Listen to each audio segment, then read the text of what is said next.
Good afternoon, everyone.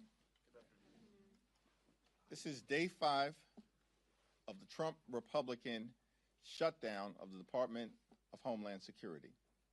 Why are we in this moment? It's because Republicans have decided that they would rather shut down FEMA, shut down TSA, and shut down the Coast Guard than get ICE under control. The American people know that ICE needs to be reined in. We believe that taxpayer dollars should be used to make your life more affordable, not to brutalize or kill American citizens in cold blood, like Renee Nicole Good or Alex Preddy, or to violently target law-abiding immigrant families, which we know is taking place all across America. The American people are horrified at what they have seen. But instead of fixing the problem, which Democrats have given our Republican colleagues an opportunity to do, they've shut down crucial parts of the Department of Homeland Security. It is our view that immigration enforcement in this country should be fair, it should be just, and it should be humane. That's not what's happening right now in the United States of America. And that's why ICE needs to be reformed in a dramatic, bold, meaningful, and transformational manner. And if that doesn't happen, the DHS funding bill will not move forward. Questions? You met with Maryland State delegation earlier today. Is there any outcome on redistricting? Has the Senate president changed his mind on potentially allowing a vote, and would it be possible to do that before Tuesday's primary filing deadline? I had a wonderful meeting with Governor Wes Moore, with Speaker Pena Melnick, and with the Democrats in the Maryland House of Delegates to thank them for their leadership and for their courage in advancing a competitive congressional map. I also had the opportunity to sit with Senate President Ferguson. He articulated his perspective. I articulated our perspective. And it's our view, and I believe this is the view that has been clearly and decisively shared by Governor Wes Moore, that the best course of action at this moment is to allow an up or down vote in the Maryland State Senate so that we have an opportunity to move forward in a transparent way and see where things will land. Did Ferguson agree to that, to holding a vote? It's my understanding that he's going to have a conversation with his members, and we'll see what happens from there. Thank you, Mr. Leader. Can you just kind of level set on where negotiations stand between Democrats and the White House? I know they said both parties are still far apart. You all have said Republicans are largely ignoring some of the guardrails that you proposed. I mean, at this point, are the lines of communication still open? Are you expecting them to put up another offer? Are Democrats going to? This is day 5 of the Trump Republican shutdown of the Department of Homeland Security, meaning they've chosen to shut down the Coast Guard, shut down FEMA, and shut down TSA rather than dramatically reform ICE. Donald Trump spent the weekend on the golf course with Ron DeSantis. And so we've not seen any high-level effort coming from the president or from the House or Senate Republican leaders.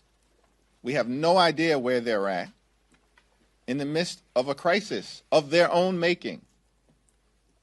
The Republicans are the ones who decided to pass this one big ugly bill, rip health care away from millions of Americans, enact the largest cut to Medicaid in American history, at the same time steal food from the mouths of hungry children, seniors, and veterans by passing a $186 billion cut to SNAP, which also happens to be the largest cut in American history, and then turned around in that same bill and gave ICE a $75 billion slush fund.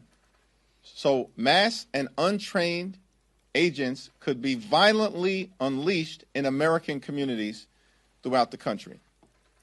That's a big problem that we're confronting on behalf of the American people. And Republicans are going to need to own up to the chaos that they've created,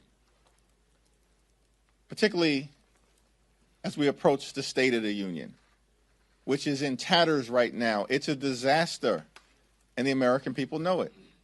Now, I'm here at the Capitol, ready, willing, and able to sit down with any of my Republican colleagues, anytime or any place, in order to bring about a resolution. But House and Senate Democrats remain steadfast in our views as to the type of things that have to happen in order for ICE to be dramatically reformed, which include mandating judicial warrants before ICE agents can storm private property or rip everyday Americans or law-abiding immigrant families from their homes. We believe that there should be a restoration of the prohibition against the excessive use of force. We believe there should be independent investigations so that when ICE or CBP agents violently break the law, state and local authorities have the ability to criminally investigate them or prosecute them. We also believe that sensitive locations should be off limits. That includes, but is not limited to, schools, hospitals, houses of worship, and polling sites. Completely and totally off limits. We believe that ICE agents should identify themselves, that body cameras need to go on and masks need to come off, so that ICE agents are actually compelled to conduct themselves like every other law enforcement agency in the country. These are all demands that have strong support with the American people. And they remain lines in the sand for us because we're standing up for everyday Americans, for American citizens, and for law-abiding immigrant families who are being violently targeted by an ICE agency that is completely and totally out of control. Got you. Thank you, Mr. Leader. Can you just tell us the latest state of play on the proposal that Democrats sent over? Have you heard back from the White House? And also, you did mention the State of the Union. Can you just let us know? We've heard there's a lot of calls for Democrats to boycott the annual speech. What again is your advice to the House Democratic Caucus on the approach for Tuesday night?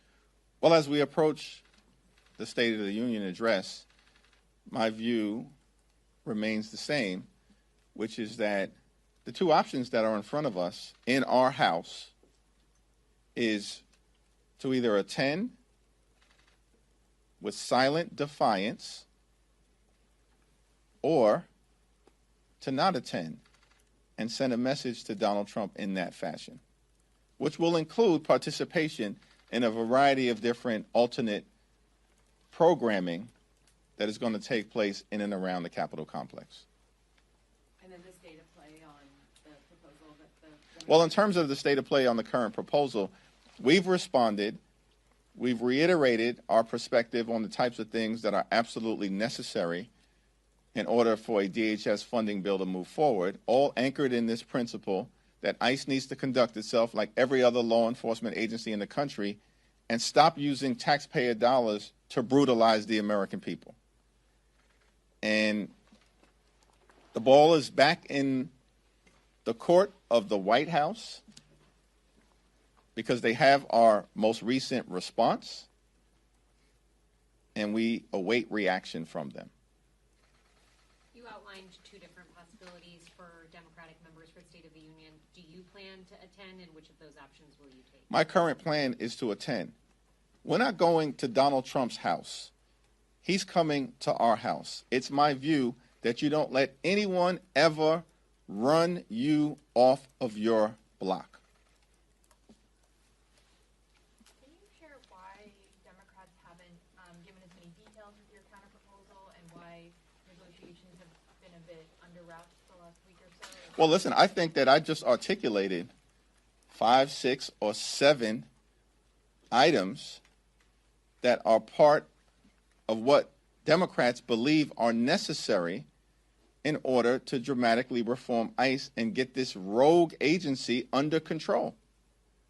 There are other items that I can talk about. Certainly, we need a dramatic change in policy. We also need a change in personnel. Kristi Noem's got to go.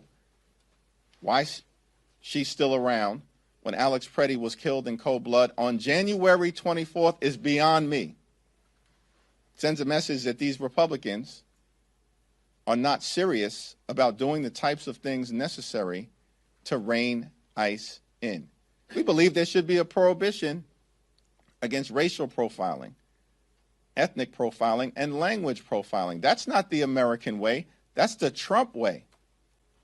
And we don't think that should be allowed in the United States of America. So we're going to continue to forcefully make our case to the public, as well as to our colleagues on the other side of the aisle, in terms of what is necessary to end the violence, end the brutality, end the assault funded by taxpayer dollars on American citizens and law-abiding immigrant families.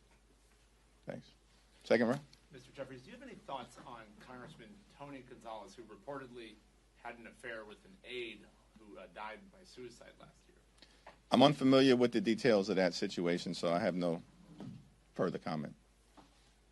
Quickly on affordability, there's a deadline tomorrow for the Treasury Department to define what institutional investors are in the order banning them from buying up single-family homes. Do you have any thoughts on what you think that should look like, or any other ideas how to make housing more affordable, more available in America? Yeah, housing costs in the United States of America are completely and totally out of control, and Republicans have made the situation worse, in part by their inaction.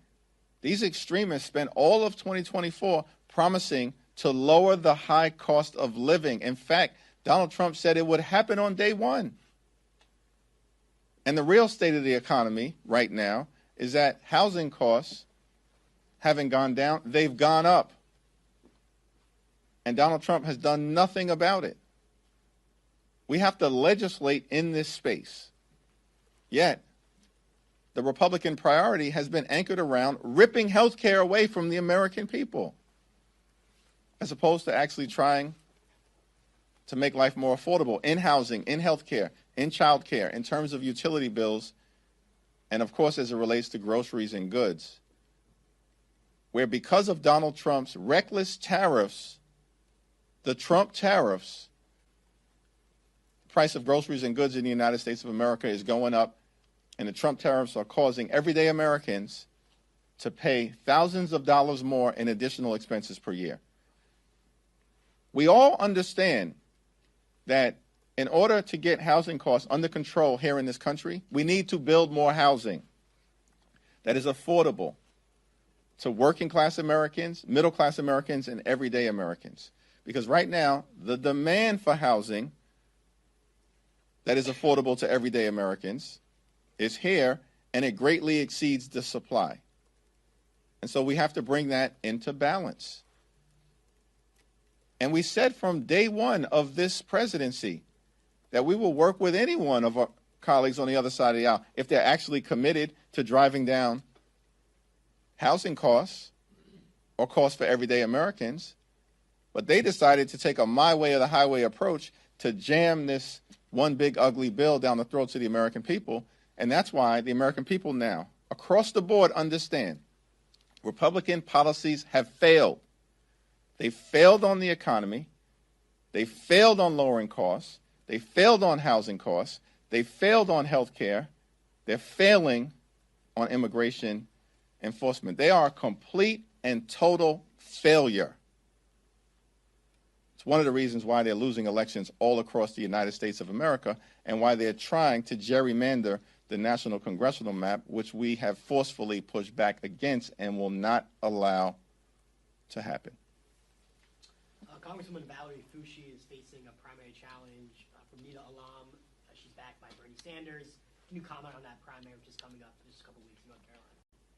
I strongly support the Congresswoman, as is the case with the Congressional Black Caucus and many of her colleagues that have served with Val for the last several years. He's a tremendous member of Congress, very thoughtful, very studious, very serious, and very forceful in advocating on behalf of her constituents and pushing back against Donald Trump's extremism.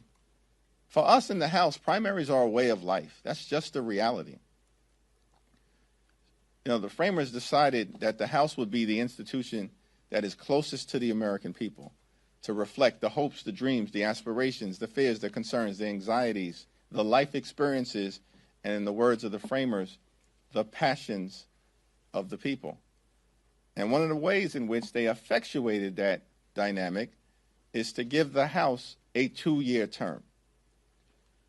And so every 2 years, we have to go back to the people to make an argument to persuade them to renew our 2-year employment contract. That's just a way of life.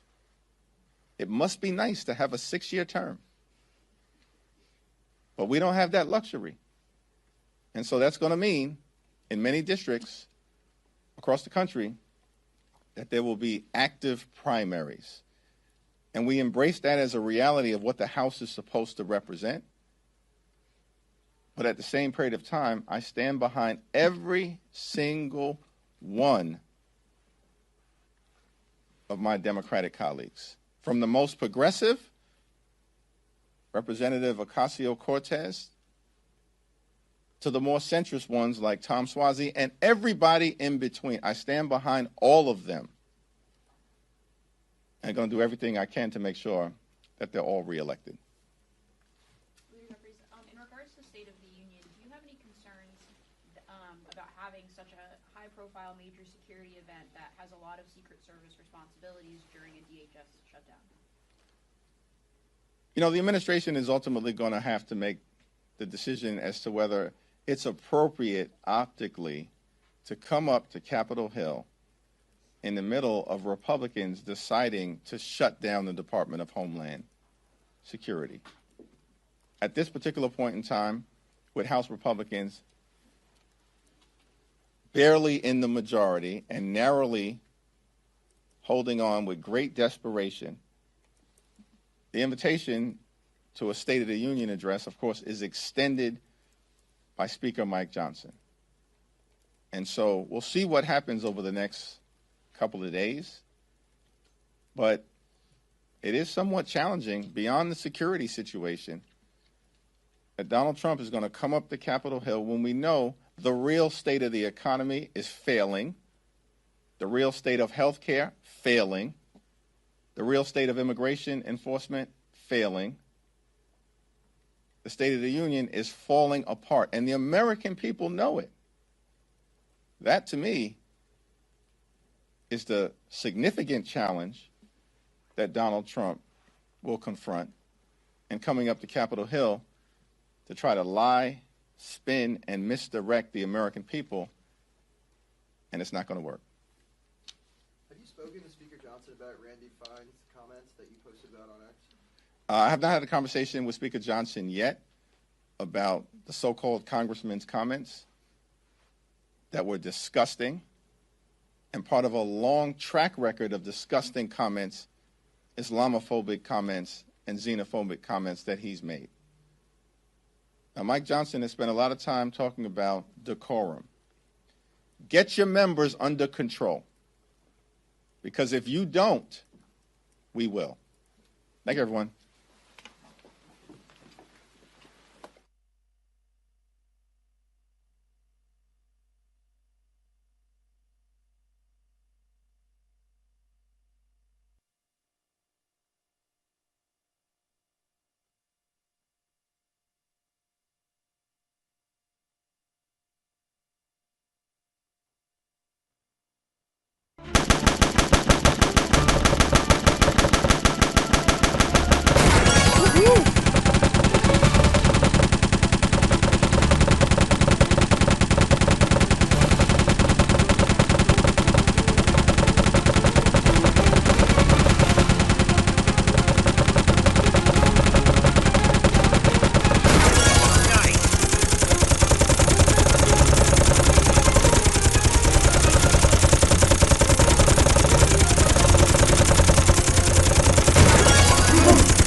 Download now.